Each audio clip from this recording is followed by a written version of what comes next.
Hey guys, for today's video ay babaklasin natin yung Romos. Ito yung imitation na Romos, hindi ito original.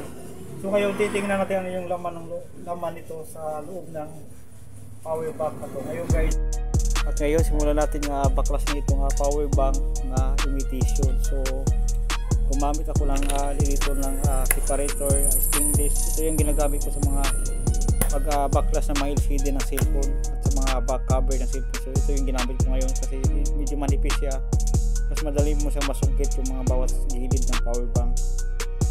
So medyo matigas talaga ito siya. Yan, tagaan natin para makita natin yung pinakalam loob ng itong power bank na to.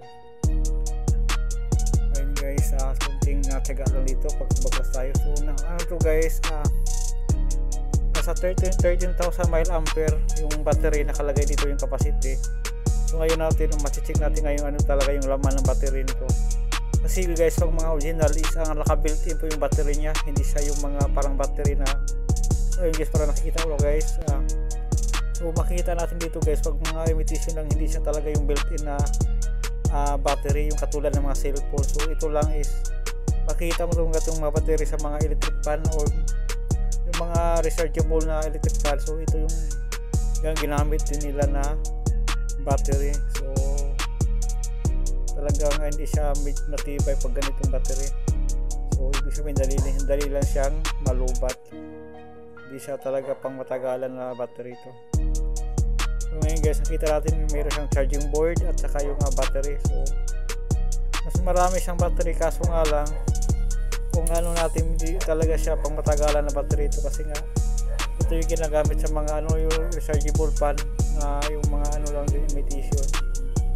So basta sa 8 na battery, 8 piraso. So nakalagay kasi dito 13,000 mAh, pero nakalagay dito sa battery sa 8 piraso.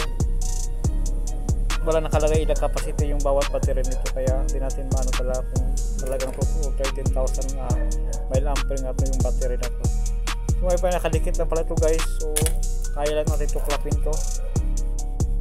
Ayan guys, so ito guys, nakaano siya, nakakonect yung isa, hindi nakakonect, nakadikitan doon sa kabilang side, pero yung isa nito is nakakonect siya po sa battery. May isang stainless na nakalagay. So kaya tatanggalin yung dikit. So yung nakita natin guys, mayroon na siyang dalang wire, negative, positive. So napakasimple lang pagkagawa na itong power bank na ito.